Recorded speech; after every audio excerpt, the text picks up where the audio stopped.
Commencer, je vais laisser Pierre diriger la cérémonie. Dans un premier temps, il y aura le discours de monsieur le maire. Ensuite, le discours de la FNACA à notre ami. Ensuite, le dépôt de gerbe, sonnerie aux morts, minute de silence marseillaise. Le tout s'enchaîne. Pendant les discours, les drapeaux resteront bas. Donc, voilà. OK? Monsieur le maire, je laisse la parole. Bonjour à tous. Chers amis, chers collègues, je vais commencer par un petit mot d'introduction. Nous nous retrouvons donc une fois de plus devant notre monument dans des conditions si particulières. Je remercie l'ensemble des anciens combattants et le lieutenant Trouillou pour leur présence, les collègues du conseil municipal. J'ai vu, oui, madame la première adjointe. Et c'est avec une grande tristesse et beaucoup de regrets que je constate l'absence de Jacques Comien, qui nous a quittés dans la nuit. Je l'avais encore la semaine dernière au téléphone pour échanger sur cette préparation. Et nous savions malheureusement qu'il s'agissait de notre dernier échange. Jacques était bien évidemment un assidu commémoration. Il les menait parfois, allant jusqu'à entonner la Marseillaise en l'absence de la musique des Pères Fordins. Nous le regrettons déjà. J'excuse également Georges Jaillet, hospitalisé, à qui je souhaite un très bon rétablissement. Je sais que ce n'est pas très orthodoxe, mais je vous propose de leur dédier cette commémoration, à la fois pour la mémoire de Jacques et pour l'espoir de Georges. Journée nationale du souvenir et de recueillement à la mémoire des victimes civiles et militaires de la guerre d'Algérie et des combats en Tunisie et au Maroc, 19 mars 2021. Geneviève Darrieussecq, ministre déléguée auprès de la ministre des Armées, chargée de la mémoire et des anciens combattants. La paix n'était pas encore là, mais une guerre de 8 années allait s'achever. Un horizon se dessinait, celui de la sortie d'un conflit usant, âpre, déchirant et à bien des égards dramatique. Et pourtant, si le règlement de la guerre d'Algérie se profilait, et malgré la fin officielle des hostilités, les violences et le cycle de représailles ne s'éteignirent pas. Au contraire. Ils avaient et ils allaient encore endeuiller les deux rives de la Méditerranée. Le 19 mars 1962, un tournant décisif fut pris. Il bouleversa la vie de millions de femmes et d'hommes en France, comme en Algérie. Pour des milliers de familles, il y eut un avant et un après. Nous nous souvenons, aujourd'hui, il y a 59 ans, à midi, le cessez-le-feu était proclamé sur l'ensemble du territoire algérien en application des accords d'Évian, signés quelques heures plus tôt. Ces accords annonçaient une nouvelle relation entre la France et l'Algérie. Dans ce temps de transition, au soulagement des uns faisait écho la détresse des autres, aux espérances qui grandissaient répondaient les blessures qui se creusent. Pour des milliers de soldats, c'était la promesse d'un retour dans leur foyer. Ils étaient des appelés et rappelés du contingent, des militaires de carrière, des forces de l'ordre de métropole et d'Afrique du Nord. Ils venaient de toutes les strates de la société.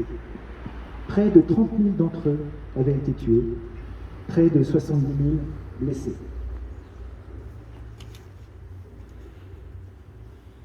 Ceux qui en sont revenus sont souvent restés marqués par ce qu'ils ont vu, par ce qu'ils ont vécu. Certains empreints par un sentiment de défaite. Aucun d'entre eux n'a oublié. Pour les pieds noirs, les soldats membres des formations supplétives, les harkis, pour les Français de toute origine qui firent le choix de la France, les semaines qui suivirent furent celles de l'exil et des représailles sanglantes, celles du déracinement entre incompréhension et ignorance. En nombre, les Français d'Algérie quittèrent une terre aimée, souvent natale, pour commencer une vie nouvelle dans un pays pour beaucoup méconnu. Aujourd'hui, nous nous souvenons également des civils de toutes origines et de toutes confessions, victimes des violences, des exactions et des attentats. Nous nous rappelons de tous les disparus. Ces événements ont bouleversé notre pays, notre société et nos institutions. Ils ont ébranlé notre nation et nous le mesurons encore aujourd'hui. La mémoire de la guerre d'Algérie est plurielle, complexe, parfois encore brûlante. Incontestablement, nous sommes les héritiers de ce temps. C'est pour cela que le président de la République souhaite que nous portions un regard de vérité sur notre histoire, avec une volonté de rapprochement et de respect de chaque mémoire. À l'instant de cette journée nationale, la France reconnaît toutes les mémoires, n'en occulte aucune et travaille à construire une mémoire apaisée. C'est aussi pour cela que nous devons continuer inlassablement à transmettre, à écouter et à valoriser les témoignages, à enseigner l'histoire de la guerre d'Algérie et en expliquer les faits et les événements. Il s'agit là d'un engagement pour notre cohésion nationale.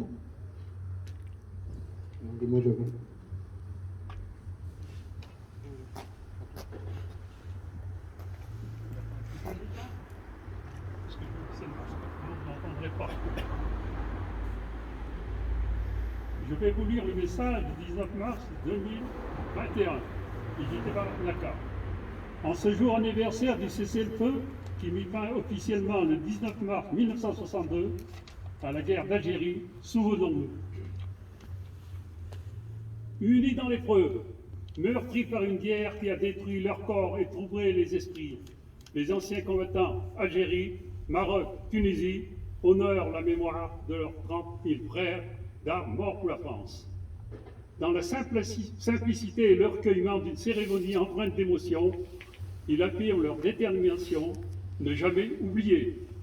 Se souvenir et faire prendre conscience du drame qui s'est déroulé de l'autre côté de la Méditerranée, où, dans ce pays inondé de soleil, au fusil, on éteignait la lumière.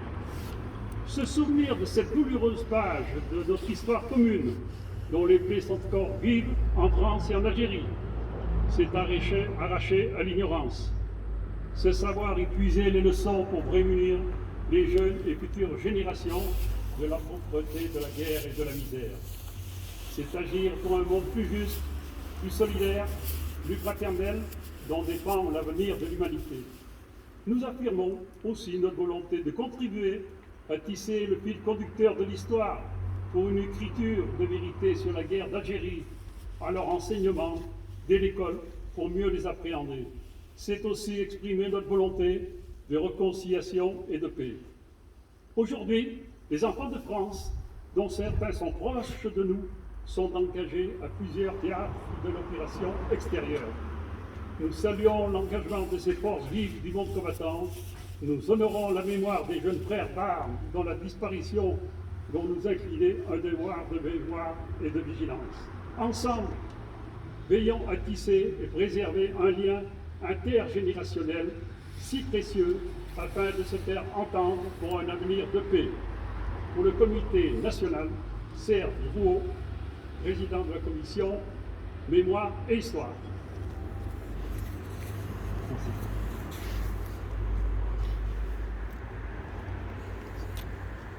Nous allons procéder au dépôt de gerbe. Dans l'ordre, le gerbe de la FNACA, ensuite le gerbe de la mairie. Drapeau haut.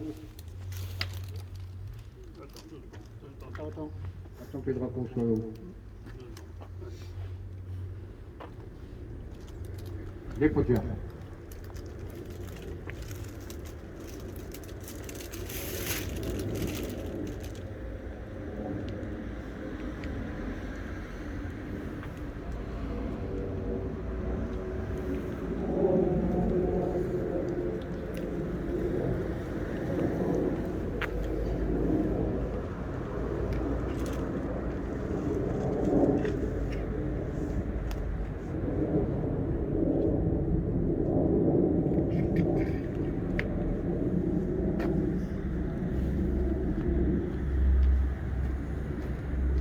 Au mort.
Monsieur le maire, pour le bravo.